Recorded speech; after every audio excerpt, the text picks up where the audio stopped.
এখানে যে প্রজেক্টটি রয়েছে এটি মেকানিক্যাল ইঞ্জিনিয়ারিংয়ের একটি যন্ত্রকৌশল বা মেকানিজম। এই যন্ত্রকৌশলটি আমাদের দেশের যে ওয়ার্কশপ রয়েছে এই ওয়ার্কশপের মধ্যে এক ধরনের মেশিন আছে যেটাকে বলা হয় শ্যাপার মেশিন। এই শ্যাপার মেশিনে এই যন্ত্রকৌশলটি কাজ করে। এখানে এই যন্ত্রকৌশলটিতে প্রধানত তিনটি পার্টস রয়েছে। এখানে একটি চাকার মতো দেখা যাচ্ছে, এটি একটি পার্টস, এবং এখানে লম্বা যে জিনিসটা দেখা যাচ্ছে এটা একটি, এটাকে র্যাম বলা হয়, এবং উপরে যে জিনিসটি রয়েছে এটা একটি স্লাইডিং পার্টস যা ডানে বাঁয়ে চলাচল করবে। এই গোল পার্টসটি যখন এই বাঁ দিকে ঘোরানো হবে তখন এই পার্টসটি আইসোলেটিং মোশনে এভাবে ঘুরবে, চলবে, ডানে বাঁয়ে যাবে। এতে করে উপরের যে পার্টসটি এটা সরল গতিতে ডানে বাঁয়ে যাবে। এই ডানে বাঁয়ে যাওয়াটা কয়েকভাবে বিভক্ত। কোনো সময় এটার গতি কমানো এবং বাড়ানো হয় বা এর মাধ্যমে কমানো বা বাড়ানো হয়ে থাকে। এছাড়া এটার যে চলার দূরত্ব এটা কম বা বেশি করা যায়। শ্যাপার মেশিনে যে জিনিসটা রয়েছে এটা একটা গিয়ার থাকে, অন্য ছোট একটি গিয়ারে এটাকে ঘোরায়,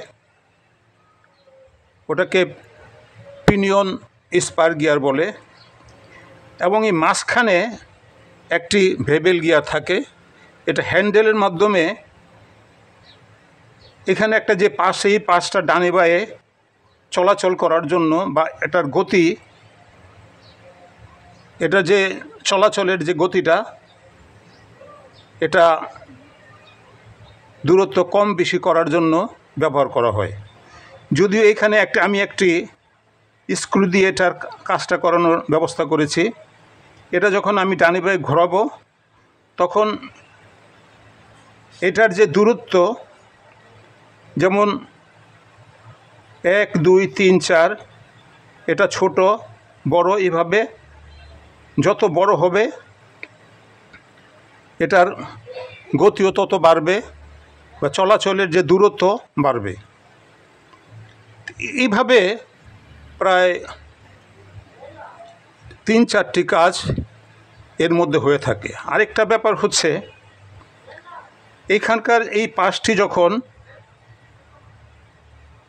এটা ঘুরতে থাকবে, এই পাশটি যখন ঘুরবে এটা এখানে আসলে এটা পুশ করবে, এটার গতি কমবে কিন্তু শক্তি বাড়বে। যখন এটা ঘুরে নিচে আসবে তখন খুব দ্রুত এটা পিছনের দিকে চলে যাবে,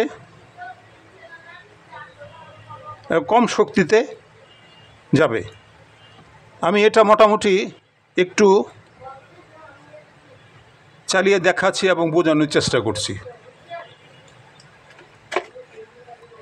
এখন এ বাঁদিকে এটা ঘুরছে, এটা লক্ষ্য করা, এটা একটু গতিটা কম গতিতে সামনের দিকে যাচ্ছে।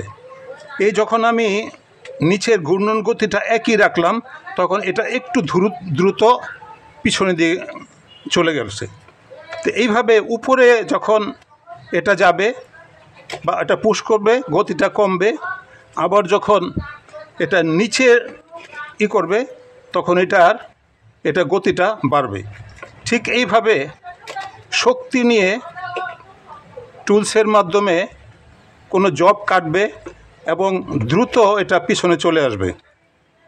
কারণ কাটার সময় একটু বেশি শক্তি প্রয়োজন হয় এবং যখন পিছনে যাবে তখন এটা কাটবে না, এটা ফ্রিভাবে যাবে। এইভাবে এই শেপার মেশিনের মাধ্যমে এই যন্ত্রকৌশলটি ব্যবহার করে অনেক গুরুত্বপূর্ণ কাজ সমাধা হয়। ধন্যবাদ ভিডিওটি দেখার জন্য।